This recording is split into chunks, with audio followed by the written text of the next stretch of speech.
You nailed the presentation, aced the interview, climbed that metaphorical mountain, and then what?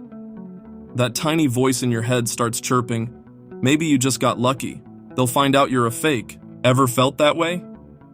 That's the imposter syndrome. There's this feeling like because you've been told that you're not good enough that when you're in a room you're wondering, well, how to get here if I've been told I'm not good enough?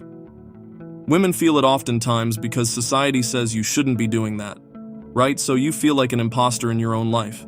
You feel like, especially if you've achieved success, or you're in rooms that you're not supposed to be in because society has told you that you think maybe somebody's going to discover that I shouldn't be here, right? That's an imposter syndrome. In other words, this is the sneaky blip that tells successful people like you they don't deserve their achievements. But guess what? You're not alone.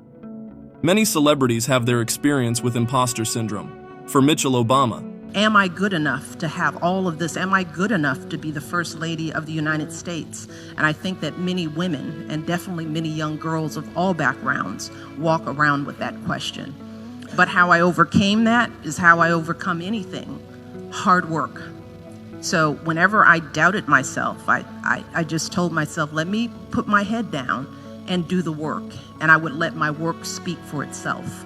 And I still find that I do that. I still feel that at some level I have something to prove because of the color of my skin, because of the shape of my body, because of who knows how people are judging me. in this video, we'll discover 4 strategies to finally overcome imposter syndrome and start embracing your hard-earned success with confidence.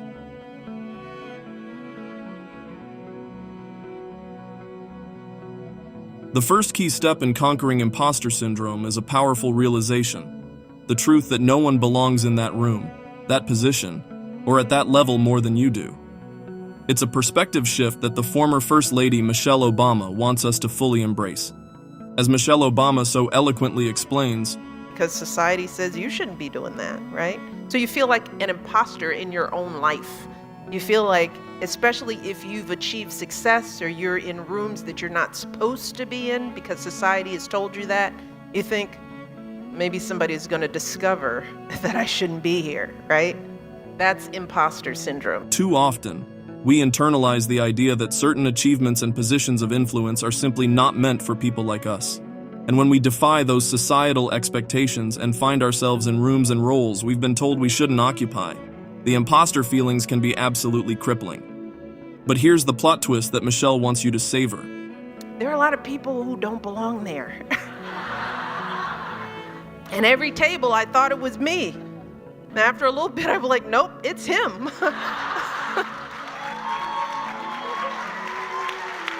It's this guy who's sitting here talking. But they all act the time. so well. They act like they belong. That's because they've been told they belong there. They don't. As Michelle so eloquently puts it, It's a thing in your head. And, it's just like self-confidence. It's just like, it's like any internal characteristic. Much of it is what you practice telling yourself. imposter syndrome is an internal struggle, a pattern of negative self-talk that we've practiced over time. Just because society has told you that you don't deserve a seat at the table, that doesn't make it so.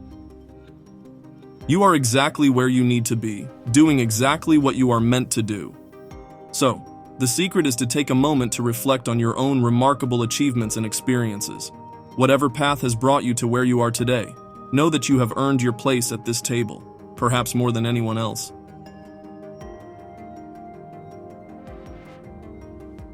She can't sing, she can't dance, she can't act, she is just a pretty face. I just kept going, and I just started working harder and harder than everybody else, and it started paying off. But more than that, I started believing in myself. I started believing in the fact that I wasn't imposter, that I wasn't a fake. You see, the thing about imposter syndrome is that the doubt never really goes away, no matter how much success you achieve. By continually taking on new challenges that stretch the limits of her skills and experience, J. Lopez forces herself to confront those feelings of inadequacy head-on. She doesn't allow herself to be paralyzed by the fear of failure or the worry that she doesn't belong. Instead, she meets those doubts with an unwavering commitment to hard work and a steadfast belief in her own capabilities. And you know what happens when you do that? Time and time again, those feelings of being an imposter start to fade. With each milestone you achieve, each obstacle you overcome, you chip away at the false narrative that you're not truly worthy of your success. You start to realize that all the work you've put in, all the boundaries you've pushed past, are evidence of your rightful place, and you get used to that. This way is similar to what Mrs. Obama dealt with it. But how I overcame that is how I overcome anything: hard work. So whenever I doubted myself, I just told myself, let me put my head down and do the work, and I would let my work speak for itself.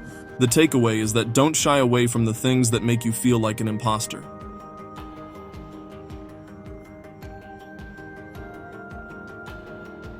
On to the next powerful strategy for overcoming imposter syndrome, and it comes straight from the one and only Issa Rae. Despite her impressive rise to fame and the massive success of her hit show Insecure, Issa openly admits, to her the secret to not letting imposter feeling to derail all comes down to embracing the unknown. As Issa so eloquently explains. It's a work in progress. I don't know if I can pinpoint a moment, but I've just I just got out of a meeting where I'm like, oh yeah, these artists are different. Like I think I can recognize my lane, and I've always been good at that. And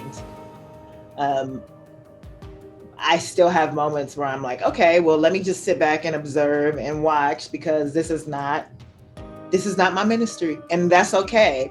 Now that may sound counterintuitive when it comes to overcoming self-doubt. After all, the core of imposter syndrome is this belief that we have to be all-knowing experts to deserve our accomplishments. But Issa is having none of that. Instead of trying to be a master of every aspect of her craft, she's learned to lean into her unique talents and perspectives. By embracing the fact that you don't have to have all the answers, you free yourself from the paralyzing grip of imposter syndrome. When those feelings of inadequacy start to creep in, you can simply remind yourself of everything you've already achieved and the invaluable skills you bring to the table. It's all about shifting your mindset from "I need to be perfect" to "I just need to be me." Because let's be real, perfection is overrated, and it's your one-of-a-kind brilliance that makes you truly special.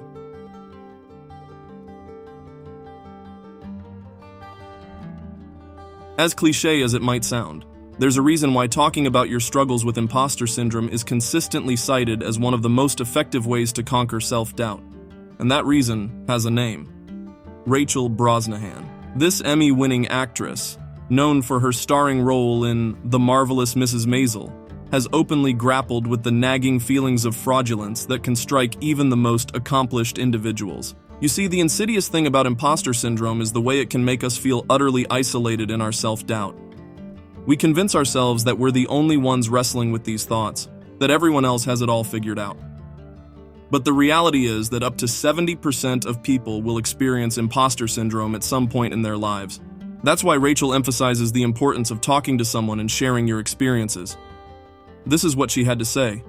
Friends or family or a rep that you really trust or a therapist that you really trust. Just those people that when you turn all of this stuff off and you are alone with yourself or in your space, that you can turn to say, like, I'm having kind of a weird time with this right now, and I need to work this out. I think that having some kind of support system is so important. Note that by opening up and shedding light on these deeply personal struggles, we not only help ourselves, but we also uplift and empower those around us. When we share our stories of dealing with imposter syndrome, we remind each other that we're all in this together. And that sense of community, of not being alone, is truly invaluable when it comes to conquering those nagging feelings of fraudulence. Because the more we normalize these conversations and foster a sense of camaraderie around overcoming imposter syndrome, the more we empower each other to shed those shackles of self-doubt. Remember, you are not alone in this journey.